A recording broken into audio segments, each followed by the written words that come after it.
From the Enjoy Hoover Studios, this is the Enjoy Hoover Podcast, your monthly guide to news and exciting events, all with big city style with a small town feel. Everyone is welcome here to our small, enticing piece of Alabama. So, welcome y'all to Enjoy Hoover. Hello and welcome to the Enjoy Hoover Podcast. My name is Melissa Carter and we're so glad you're here. I'm going to start with all the things going on this month because April is packed with incredible events in Hoover. Let's start with the Dixie Vintage Antique Automobile Club first Saturday cruise on April 6th. It goes from 7 a.m. until noon at Hoover Tactical Firearms. Now, vintage car lovers will enjoy checking out this family-friendly event featuring the restored and preserved rides of Alabama's oldest car club. On April 8th, it's Helping Hands from 3 to 8 p.m. at Hoover Public Library. Teens and adults are invited to drop in on this monthly volunteer session to help roll newspapers for the local Humane Society. Please come to the nonfiction area to participate. On April 20th, it's Family Art from 2 to 4 at the Hoover Public Library. Children and their grown-ups are invited to work together to create a collaborative art piece. This event will be held in the Youth Program Room. On April 27th, celebrate Hoover Day from 11 a.m. until 3 p.m. at Veterans Park. This annual citywide celebration draws more than 10,000 residents from all ages for carnival rides, live entertainment, and a petting zoo. Plus, you got a kids zone, ice cream, and the largest apple pie you have ever seen. Now, this event is free and open to the public. On April 27th, it's Hope for Autumn Crawfish Boil from 3 to 9 p.m. in Ross Bridge. Join more than 2,000 attendees for this annual event benefiting Alabama families that are battling childhood cancer. Admission includes all-you-can-eat crawfish, hamburgers, hot dogs, non-alcoholic beverages, bounce houses, face painting, balloon animals, and live entertainment. Tickets can be purchased at hopeforautumnfoundation.org. And on April 19th, it's Denim and Dining at 6 p.m. at Aldridge Gardens. This casual event is the largest annual fundraiser for the Hoover City Schools Foundation. It features local barbecue, music, and live and silent auctions. Proceeds support grants for special programs in the city's 17 schools, and tickets are available at hoovercsf.org/events. If you live and play in Bluff Park, you know it's a special community. JBMC Media is proud to announce its newest magazine, the Bluff Park Neighborhood Reader. This bi-monthly magazine is full of community news, information, photos, stories, and more. Mailed every other month to homes and businesses in Bluff Park. Follow them on Instagram and Facebook to keep up with all that's going on the Bluff. In 2008, friends and relatives gathered for a small backyard crawfish boil to raise money for the family of a little girl named Autumn who is battling childhood leukemia. Autumn was among the 190 children who are diagnosed with cancer each year in Alabama. Understandably, a childhood cancer diagnosis is challenging for a multitude of reasons. But in addition to the newfound responsibility for caring for a sick child, families often face financial obstacles as well, losing up to 40% of their household income if one parent needs to stop working in order to ensure their child has around-the-clock care. Over the years, community support grew for Autumn and the families in similar situations. In 2012, Hope for Autumn Foundation was officially founded as a 501c3 public charity to provide financial help to families, fund research, and spread awareness. Today, the foundation is gearing up for its largest annual fundraiser, a family-friendly all-you-can-eat crawfish boil held in a large green space on Grand Avenue in Ross Bridge. Scheduled for April 27th from 3 to 9 p.m., the Hope for Autumn crawfish boil is expected to raise around $200,000 for more than 2,000 attendees and 60 sponsors. Amanda Nuhr, the executive director for Hope for Autumn Foundation, says the funds from the crawfish boil will directly support families battling childhood cancer in Alabama. And as this signature event grows, so does the organization's ability to help.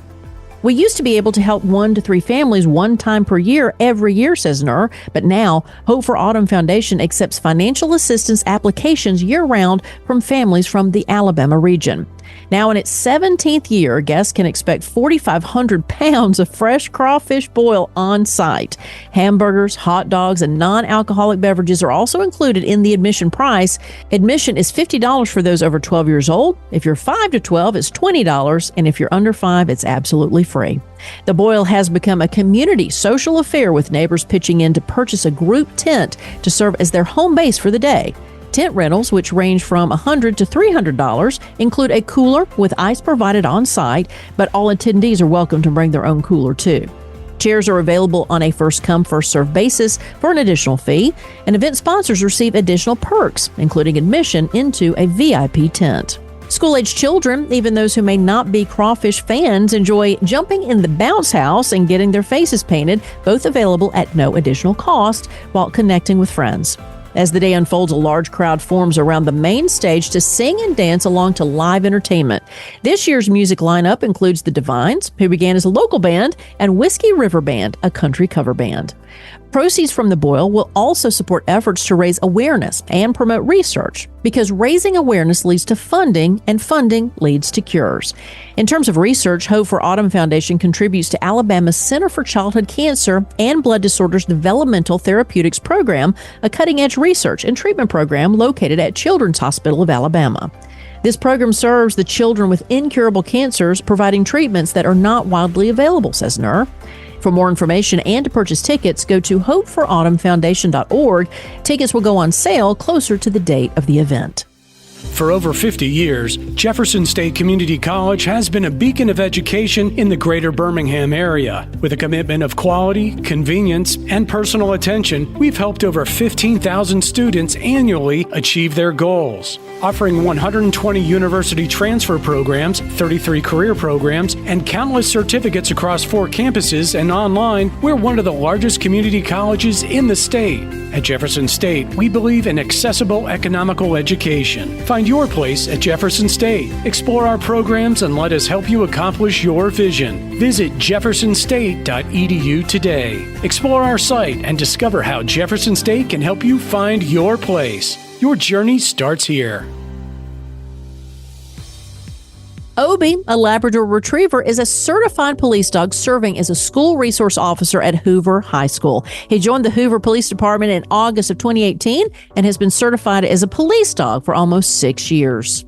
Now, we sat down with Obi and his handler, Officer Kyle Brohl, for a behind-the-scenes look at a life as part of the K-9 unit. And here is what Obi had to say. Obi, how did you get your name? I was named after Jedi Master Obi-Wan Kenobi in Star Wars. I have a friend whose human partner is a huge Star Wars fan, and Obi-Wan Kenobi is my favorite character. Interestingly enough, my friend's name is R2-D2. Why were you chosen to be a police dog? I was chosen to be a police dog because I have high dog drives. My main drives are hunt, air scent, retrieve, prey, trainability, and playing. This makes me a great candidate for a working dog. My favorite job is playing, of course. Tell us more about your role as a school resource officer. My human, Officer Kyle, and I are both school resource officers. My role is to support him by detecting drugs. I also like to comfort children when they may need some help or if they're having a bad day. I love going to work every day at school. Everybody is so nice and I get plenty of belly rubs from each of the teachers and students. They refer to us as Obi and that guy that is with Obi.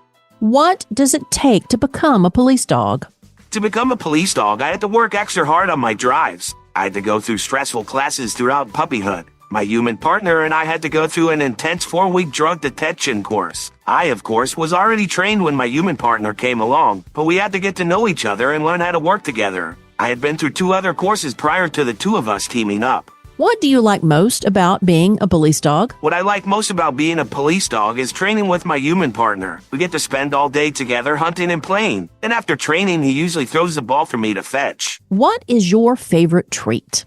My favorite treat is anything. I love all kinds of human food and dog treats. I have a buffet every morning in the school courtyard eating food that the kids drop. Tell us about your family. My family consists of my partner, Officer Kyle, my mom, Taylor, my younger human brother, Bryson, and my doggy sister, Skylar. When I retire from the police department in a couple of years, I get to spend the rest of my life with him. Obi, tell us about some of your favorite things. I enjoy waking my human up at 4 a.m. every day to be fed my breakfast. I also enjoy coming to school and being treated like royalty. I love playing fetch and being petted when I am tired. I probably have the best job out of all the dogs in my unit. We appreciate Obi taking the time to talk to Enjoy Hoover.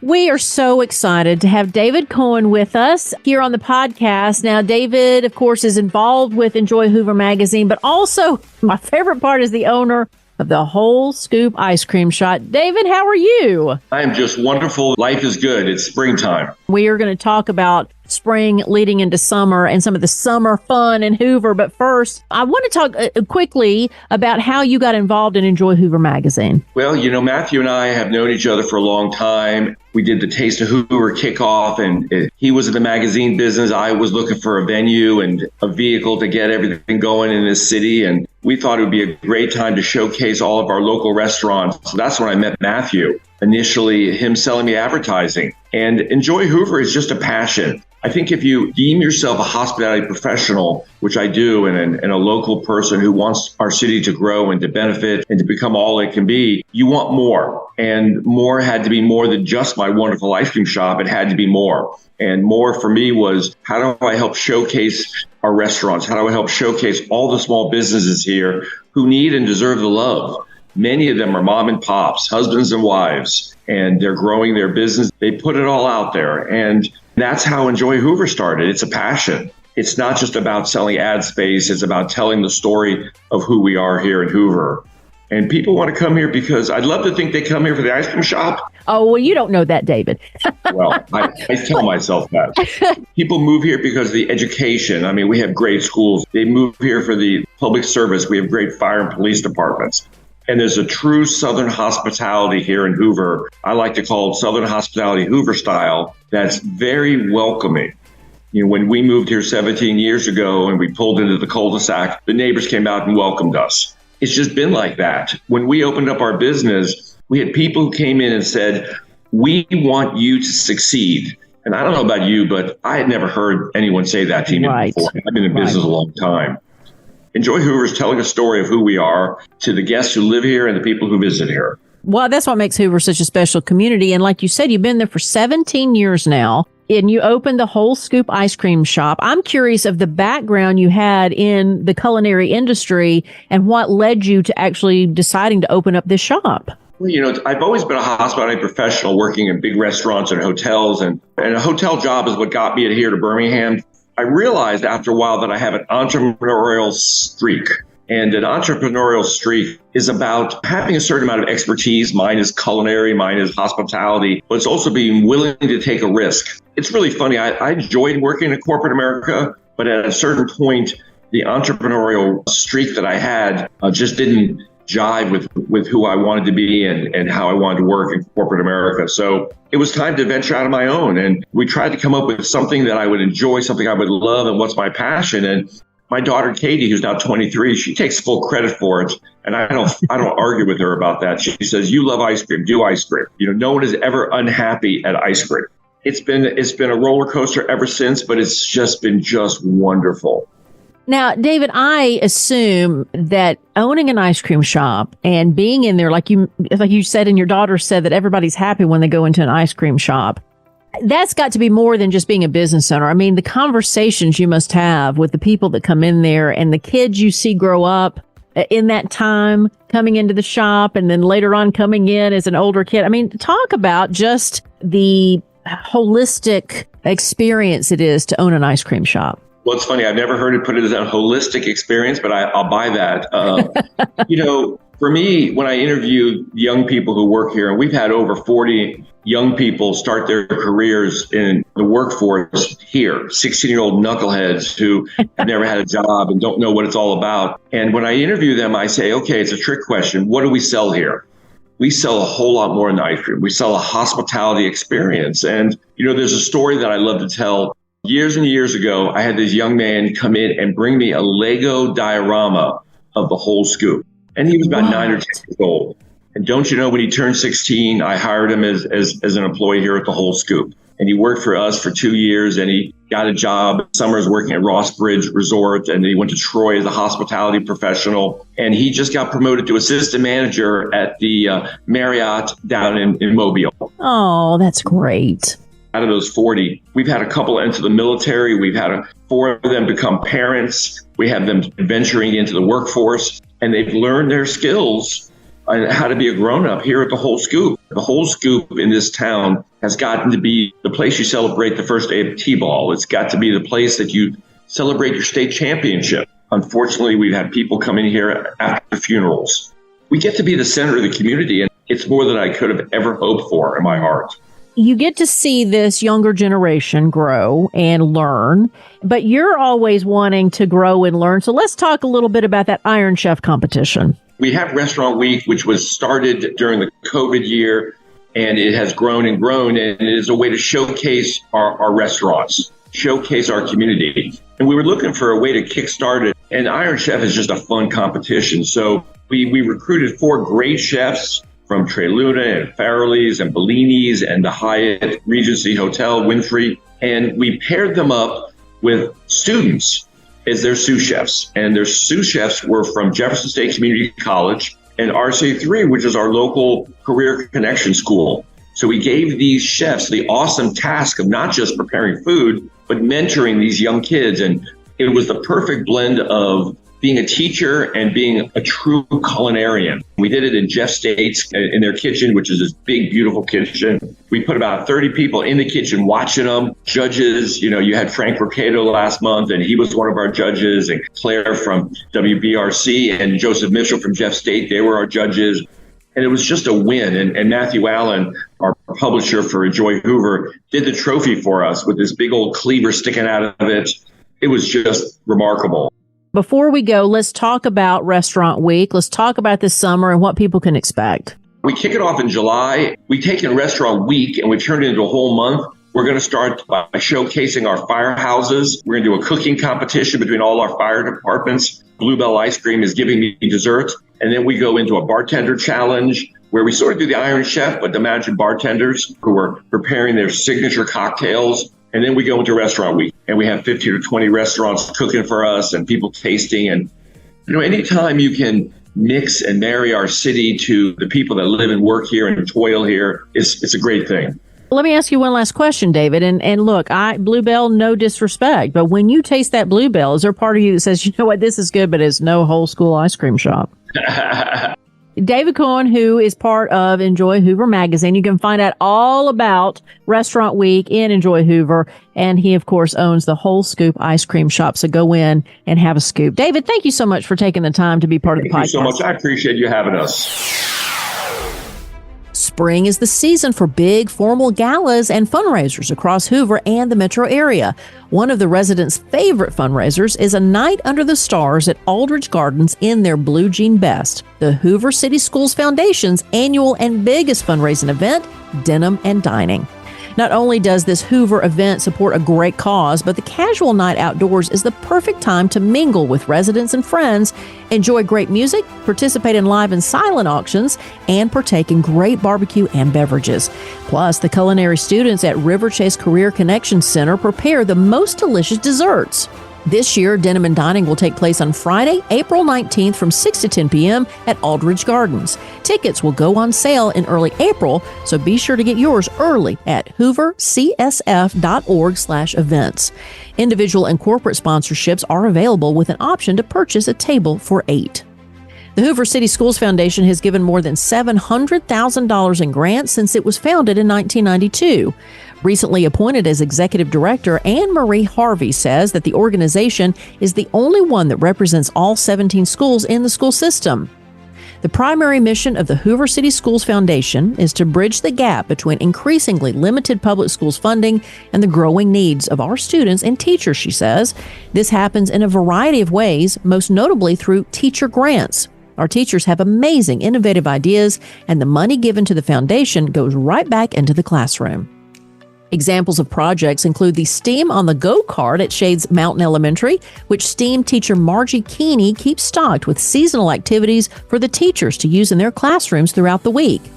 Other grants have been given for reading resources, the GEMS annual event, GEMS, of course, for girls in engineering, math, and science, a greenhouse, robotics, the hovercraft project, sensory spaces for students, and much more. A list of grants can be found at hoovercsf.org. In addition to grants, the foundation offers a student board for high school students. Students volunteer their time for our efforts and those in our community, Harvey says. They gain interview experience, volunteer hours, and a collaborative working environment.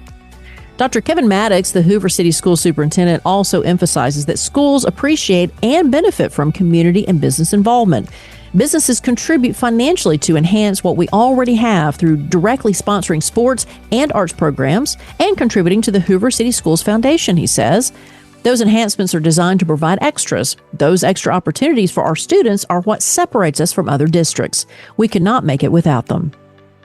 The Hoover City School Foundation ensures the extras are provided to Hoover students and teachers. For more information on Hoover City Schools Foundation or how to get involved as a board member or a friend of the foundation, just visit hoovercsf.org.